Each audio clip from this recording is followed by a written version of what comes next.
Movie के शुरुआत में ही योन्ही को देखते हैं और तभी एक रिमोट कंट्रोल फिंगर आकर योन्ही के अंदर घुस जाता है, जिसको योन्ही के टीचर हाइजो प्ले कर रहा था। दरअसल योन्ही और हाइजो एक ही रूम में रहते हैं, फिर भी उन दोनों के अंदर कोई फिजिकल रिलेशन नहीं होता है। तो इसीलिए हाइजो योन्ही के साथ फिजिकल रिलेशन बनाना चाहते हैं, लेकिन योन्ही नहीं मानते। इसके बाद अगले दिन स्कूल जाते हुए दिखाई देते हैं, लेकिन उन दोनों के बीच में कोई बातचीत नहीं होता, क्योंकि उन दोनों के रिलेशन के बारे में किसी को नहीं पता था। फिर स्कूल में जाने के बाद हाइजो बच्चों को पढ़ाने लगते हैं, लेकिन हाइजो के नजर योन्ही पर ही होते हैं। योन्ही क्लास में ही अपने फ्रेंड के साथ बातें कर रहे होते हैं। हाइजो कुछ देर ये सब देखने के बाद उन दोनों से पूछ लेते हैं कि वो लोग क्या बातें कर रहे हैं। तो योन्ही बताते हैं कि उसकी पैंट की जिप खुली हुई है, और ये सुनकर पूरी क्लास हाइजो पर हंसने लगते हैं। फिर स्कूल खत्म होने के बाद हाइजो स्कूल के बाहर ही योन्ही के लिए वेट करने लगते हैं, लेकिन हाइजो के साथ जाने के बजाय योन्ही अपने उसी फ्रेंड के साथ उसके रूम में चले जाते हैं। हाइजो उसे बार बार कॉल करते हैं, लेकिन कॉल रिसीव नहीं करते। योन्ही और उसके फ्रेंड रोमांटिक होकर काम चालू करने ही वाला था, तभी हाइजो के मैसेज देखते हैं। उस मैसेज में लिखा हुआ था कि हाइजो उन लोगों को ये सब करते हुए देख लिया है और हाइजो के साथ एक रूम में रहने के लिए मना कर देते हैं। और ये देखकर योन्ही बिना कुछ किए ही वहां से चले आते हैं और हाइजो को रिक्वेस्ट करने लगते हैं। ये देखकर हाइजो भी पिघल जाता है और रूम में रहने के लिए अलाउ कर देते हैं। फिर अगले दिन जब हाइजो अपने टीचर फ्रेंड के साथ बातें कर रहे होते हैं, तभी सिन्हाई नाम की एक लड़की टीचर के जॉब के लिए आते हैं और हाइजो सिन्हाई को देखते ही उस पर लट्टू हो जाते हैं। और इंटरव्यू भी हाइजो को ही लेना था, तो हाइजो कुछ आसान से सवाल करके सिन्हाई को जॉब में रख लेते हैं। फिर स्कूल खत्म होने के बाद हाइजो को रूम में दिखाई देते हैं और योन्ही सूती कपड़ों में लेटी हुई थी। ये देखकर हाइजो के मन में लड्डू फूट रहा था। तो हाइजो योन्ही के साथ रोमांस करना चाहते थे, लेकिन योन्ही उसे भगा देते हैं। तो बेचारा हाइजो को उस रात ऐसे ही सोना पड़ता है। फिर अगले दिन स्कूल में जाने के बाद इसी के बारे में सोचता रहता है, और इसी भी सिन्हाई हाइजो के पास आते हैं,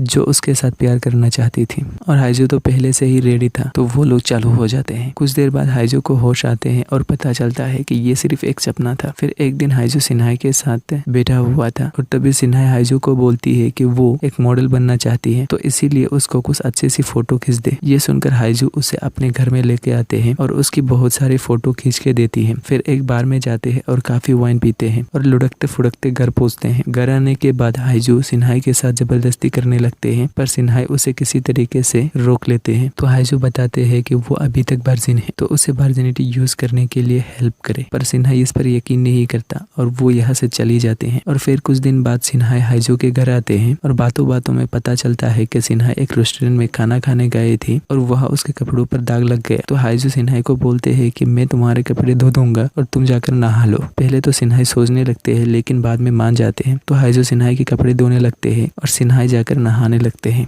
लेकिन हाइजो के मन में उसी का ख्याल रहता था। तो हाइजो सिन्हाई को नहाते हुए देखने लगते हैं। उसके बाद जब ये साथ में बैठे हुए थे, तभी फिर से अपने वर्जिनिटी को यूज करने के लिए हेल्प करने को बोलता है। इस बार सिन्हाई भी मान जाती है, तो ये लोग काम करना चालू कर देते हैं। लेकिन कुछ देर बाद ही योन्ही भी आ जाता है, लेकिन उन दोनों की आवाज बाहर तक सुनाई दे रहा था। तो योन्ही देखना चाहती है कि हाइजो किसके साथ ये सब कर रहा है, तो इसीलिए योन्ही घर का मेन स्विच ऑफ कर देता है। तो अंधेरे की वजह से हाइजो बाहर आकर मेन स्विच ठीक करने लगते हैं, और इसी मौके का फायदा उठाकर योन्ही अंदर घुस जाता है। लेकिन हाइजो जब योन्ही को देखता है तो उसका होश उड़ जाता है। तो हाइजो योन्ही से रिक्वेस्ट करते हैं कि हाइजो और सिन्हाई के रिलेशन के बारे में किसी को ना बताएं। तो योन्ही भी मान जाते हैं, क्योंकि योन्ही हाइजो को फ्रेंड समझते थे। और ये मूवी यहीं पर खत्म हो जाता है। तो अगर आप लोग ऐसे और भी मूवी का एक्सप्लेन वीडियो देखना चाहते हो, तो इस चैनल को सब्सक्राइब कर देना और साथ में जो घंटा है उस पर क्लिक करके ऑल पर सेट कर देना।